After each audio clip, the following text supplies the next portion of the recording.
What's up, guys? Grady here at Grady's Gear, and today I got a review for you guys.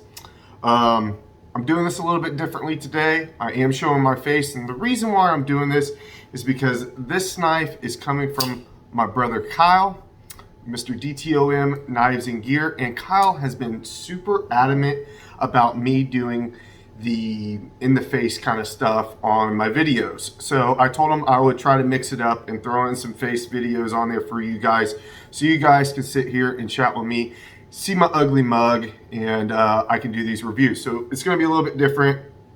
It's going to be kind of weird for me because my phone is sitting sideways and the camera is over here, so I'm like trying to look there, but when I look straight, it looks like I'm looking off. So it's kind of weird. Fucks me up a little bit, but we're gonna get through it and we're gonna get through this review. Again, this knife is coming from Kyle and it was sent to him by Liong. Now, this is the Liong L1. This is a new release for Liong, and I've gotten to know Liong a little bit in the past couple weeks, and mainly because this knife right here, this is the Field Duty EDC. This knife, it's no secret to anybody who knows me, this knife is my favorite knife in my collection at the moment. Now, there is no perfect knife. Any knife reviewer, any enthusiast such as myself will tell you that there is no knife out there that is perfect, but this comes so close for me. It checked all my boxes and it's just hard not to carry it, and I love it. I did a full review on this. If you guys want to go back and take a look at that video, by all means, check it out. It's awesome. I love this knife. And I've gotten to check out a few different Liong Mall designs because he sent me the Zulu, which I just did a review on if you want to watch that review. Very cool knife because it's a traditional pattern knife. And I sent that to Kyle because Liong had sent it to me, and I'm sending it to Kyle, and we're just kind of passing them around. Same thing goes for this knife. It was sent to Kyle. When I'm done with it, I believe I gotta send this to Jake, Bearded Gear, and I think he's sending it to Tyler, EDC Gear Reviews. So we all can check it out, get our thought process. Now, Kevin did have this knife, but he had the lefty version. So that's really cool, is that Liong does make a small batch for lefties, so people like Kevin can enjoy these high-end products. And I think that's really cool. So before I get into this review, I just wanna say, the D-Tent Diva shirts from Kevin are starting to land. I got mine yesterday and it looks awesome. The quality is great. I got an extra large. It is kind of big, but Kevin wanted to do that on purpose because of the material. It might shrink in the dryer. So I think once, this hits the dryer once, it's gonna fit me excellent. It is a little baggy right now, but I like that. So, but I just want to say these came in. These are dope. It's hilarious. Check out my Instagram if you want to see the picture of me wearing this thing. And if you do see a couple of videos with me wearing this shirt, it's because it's Saturday. There's nobody here right now, and I got time to knock out a few videos. So you might see me wearing the same shirt. It's not that I'm poor and I can't afford other shirts. It's just that I'm knocking out multiple videos in one day. So without any further ado, let's get into this guy. Now, what was appealing to me about this guy is that it's an integral, as you can see right here. This is one piece of titanium. This is my first integral that I've ever experienced. I've never experienced an integral knife before. This is a flipper only knife, which I'm not the biggest fan of, but this thing flips fantastic. So let's go over materials, then we'll go over to carry, and go over my thoughts about it. I've had it for a little bit now, and I just want to share it with you guys and share all my thoughts about it. So let's get into it. So titanium handle, as I mentioned, integral. So that's one just solid piece of titanium on here. Of course, you got the ceramic ball on the pocket clip, titanium milled pocket clip right here, guys. Now, for me, putting it into my pocket, I have to use two hands with that ceramic ball, but it takes one hand just to pull it out. You hear that click? Very positive, right? For some people, that bugs them if they have to use two hands to put it in their pocket. For me, I look at it as a plus because that's a lot of extra security while using the pocket clip. I'm not worried about this thing falling out. The retention is fantastic. I've come to really enjoy and love the ceramic ball on the pocket clip. I have that on my Field Duty EDC as well. Like I said, it is flipper only. You can see there's just a little bit of jimping right here on the flipper tab, and it's not obtrusive. This is not a pocket pecker. This is barely a flipper tab, guys. I mean, it just gives you enough to grip it and flip the knife. So very well done on there. As you can see, whenever it hits, that flipper tab is hitting my thumb, and you have to shake it shut. I will note, if I move my thumb farther down and then disengage, then it hits my thumb and comes down. So it's very smooth. It's not like a Shiro or something like that where it just drops and then it's like a guillotine the whole way down. You do have to shake it shut, but it is very, very smooth. On the front here, as you can see, you do have marbled carbon fiber inlay on here, and it's seamless, guys. The transitioning from here to the titanium is seamless. Very well done. These are manufactured by Riot, so you would expect that the fit and finish is going to be exquisite on these knives, and it is. Let's check out the centering. As you guys can see, dead nuts on the centering. Very well done on here. The weight behind this guy, it weighs more, feels like it weighs more than my Field Duty EDC. This is very lightweight, but because of the monoblock construction with the carbon fiber, it lightens this knife up a lot. And with this obviously being an integral with titanium, it's going to weigh a little bit more. I think this is pushing around the 4-ounce mark. If I'm not mistaken, I'm not a specs guy, guys. I don't give a shit about all that. You can look it up on the website, which I will link down below so you guys can check it out. He has updated the website. Looks dope. I'm actually thinking about picking up another Liong Maw here soon, so I'm excited about that. But it is right on bearings, guys. The other thing that's different about this knife is that it's S90V, which was interesting. I've never experienced S90V before, so that was kind of fun. The Field Duty EDC right here is an LMAX, and then most of his other stuff is an M390, which I have a ton of experience with because most of my knives are an M390. I've had very great experience with LMAX, and I am sure S90V is going to be great. It is on the more premium side of steels. As you can see right here, you got this beautiful drop point blade right here. It does have like a little fuller right here, which is different. I think that's a nod to more traditional styles. You also have a custom pivot collar right here, which is, you know, on the Field Duty, it's kind of simple, but on his other knives that he does these different kind of custom pivot collars, which I think is really, really cool.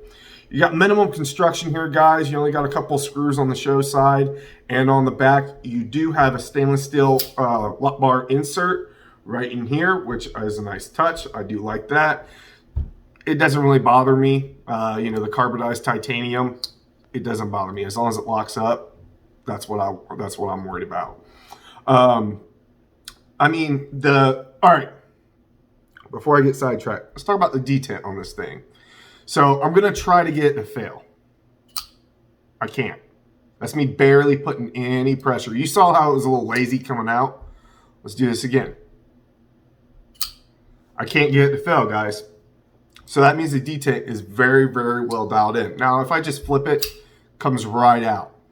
That's probably one of the downsides to this knife for me, is that it's flipper only. Coming from this, where I can spotty flick it and play with it like that, I really, really enjoy being able to spotty flick it. But I think Kyle can actually get the meat of his finger in here on that fuller and deploy it. And I was trying the other night, and I could get it if I really risked it. I can get it out. But all in all, I'm probably just going to use the flipper if I were to get one of these guys. You might be able to get your fingernail in there. It's a little hard for me to do it. Kyle was able to do it, so you know, your mileage may vary. You may be able to middle finger flick this guy. But overall, I think the design on this is great. The fact that it's an integral is awesome. Let's talk about ergonomics real quick. So in the hand, I wear a large size glove. As you can see, I get a full 4-finger grip on here. This thing ergonomically is fantastic. That's one of the knife's biggest strengths, in my opinion, is ergonomics. This thing fits fantastic. As you can see, the jimping right here on the back, it is not aggressive. what do they call it? Razorback jimping, or when you're pushing forward right here, it really locks in. Or when you push back, there's nothing. So like when you're coming down, which is what you're going to do with a knife, that really grips you very, very well, right? That is excellently placed. It's not too aggressive. It doesn't hurt my finger. I love that. The best part about it for me is the choil right here. Makes for an excellent sharpening choil, but also I can choke up on here. This grip right here is freaking awesome. I get a hell of a grip on here, get a ton of control. I just feel great in that grip. And that is something that Liong really, really does well. I want to show you guys real quick on the Field Duty EDC. And I'm bringing this knife out for comparison, guys. But you see that generous finger choil right there? I mean, that just locks this blade in and feels so good.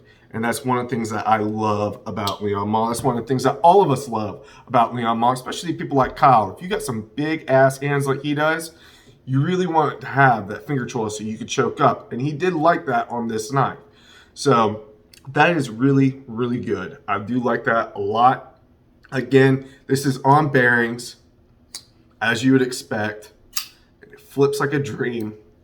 So let's get into probably a downside to this knife. This is an expensive ass knife, guys. I'm not gonna lie to you. It is, it's a pretty penny. This particular version with the carbon fiber inlay on here is $609. That's a lot of money, guys. But this knife cost me almost $400. This was totally worth it. Is it a value? No, it's not. I'm not going to tell you it's a value because it's not. Is it worth what I paid for it? Absolutely. If I lost this knife today, I would go out and buy another one because I love it that much. So it may not be a value, but it's definitely worth the cost. This is a flipper only. Is that worth it to me to pay the $600? I don't know. There's a lot of things out there that are flipper only that are in this kind of price range too to look at. So, but I think the cool thing that he's done here though is that he has a variety of pricing depending on which variant that you get. So on his website, there is a fully titanium model without the without the marbled carbon fiber inlay that you can get. It's like a jigged titanium, and that one runs $550.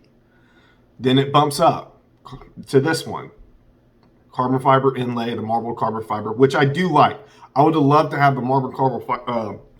Man, that is a tongue twister. Marbled carbon fiber. I would have loved to seen it on the Field Duty. This has like that basket weave kind of pattern, which is fine. But I would love to see this beautiful marbled carbon fiber on there. So this is $609. Then you got one that has, I believe, the same inlay, but it has like a, it's not Damascus. Is it? Damasteel? Yeah, Damasteel blade on there. And that one's running you around, I want to say $800. And then you got like a fully decked out Damasteel blade, carbon fiber inlay with like a Moko tie pocket clip or something, something really artsy kind of knife on there that's like $1,000. And so you have options, guys, if you're into this. If you don't want to spend $600, he's got the cheaper alternative. Honestly, if you asked me, Grady, which one would you pick out of all those? It would be this one with the marbled carbon. I cannot speak. Oh, shit. The marbled carbon fiber inlay. That is the one that I would go with. And there is a reason, Kyle, why I do not do in the face reviews, because I fuck up. I hate you. I'm just playing. I love you. Anyways. Anyways, guys. This knife is very, very cool. I'm super stoked that I was able to check it out. Real quick note on the titanium on this, you're not going to be able to see it on video because I can barely see it unless I like really get up on it and look. The texturing on here, it's very light, but it's got like that almost orange peel kind of style texture on the titanium, which is another added touch to this knife. There's a lot of little features on here that you really have to look at in person to really appreciate on here. Again, the fit finish is just phenomenal. One thing I forgot to mention earlier is that he's integrated a lanyard tube into the integral, which I thought that was pretty cool. So all you lanyard fans out there, you got a spot for a lanyard if you want an integral. So I think that's very, very cool. But overall, I think this knife is really, really cool. I don't know if it's necessarily for this price point, if it's something that I would pick up. Now, when I first got it, I was like super in love with it because it was my first integral and I was just going to buy one. Now that I've had it for a few days and that kind of honeymoon phase is kind of like calmed down, probably not, because I just think there's other things out there, you know, for this kind of price point. Plus, it's out of my comfort zone on knives to spend. I might break that rule soon. I might. Just depends on what it is and if I like it enough. I might break that rule soon, guys. So stay tuned for that, and you know, pray for me because my wife might kill me. Anyways, this knife is very, very cool. I think it's a sweet offering. At the timing of this video, these are now available on his website, which I will link in the video down below. If you guys are interested in buying one of these and you pick one up, tell them that Grady sent you. You know, it always helps. But I think this is a really, really sweet offering, guys. As far as cutting goes, I cut some paper with it. Again, it's not mine, it's a loaner. And I don't do too much with loaners because I feel weird about using somebody else's knife like that. And I know some people are like, use it. But knives in this price point, and I'm using them like that, I don't feel comfortable. I'll cut some paper, maybe some cardboard or something like that, but I'm not going to do anything crazy. And it performed just fine, as you would expect. Very slicey, very nice behind the edge on here. This is a very, very sharp knife. It is sharp as shit. Very functional blade shape. This will make an excellent EDC. This is not a big knife. Matter of fact, if you guys see my video on this, you know this isn't a big knife. I'm not a huge knife guy. I like knives a little bit on the smaller side. Let's see if I can do this without cutting myself. Hold on. Very similar in size to the Field Duty EDC. Very, very similar. Very neutral handle, just like the Field Duty EDC. Functional blade shape. Just an excellent, excellent EDC knife that carries well. I think it's beautiful. It is a step above, you know, that for a production knife. And I think this would be great in, like, you know, maybe you work in an office or something like that, or if you just want to everyday carry it, this would be awesome for that as well. I think this is a really sweet piece, guys. So that is going to be my full review on the Liong Mod Designs L1. I think it's awesome. Do I think it's worth? Do I think it is a $600 knife? Do I think that is a value? No, I don't. That's my honest opinion. I don't think it's a value. Do I think if you spend the $600 on it, do I think you're going to get your money's worth? You know what I mean? Yeah, I do. I think that I think you're going to be very, very happy with it. It's an integral. It's very well made, re-op made. It's going to be quality. The action is fantastic. Is it my cup of tea? Maybe not, but it might be yours. And I definitely wouldn't blame you if you picked one up. I think these are pretty sweet. So thank you, Kyle, for sending this along to me. Thank you, Liong Ma, for letting me check this out, and the Zulu that I got to check out. I'm really loving that. Like I said, I might be picking up another Liong Ma design. I got something that I'm eyeing. Might be picking up another one here soon. So, but that is going to do it for this one, guys. I hope you have a fantastic day, and I will see you in the next one.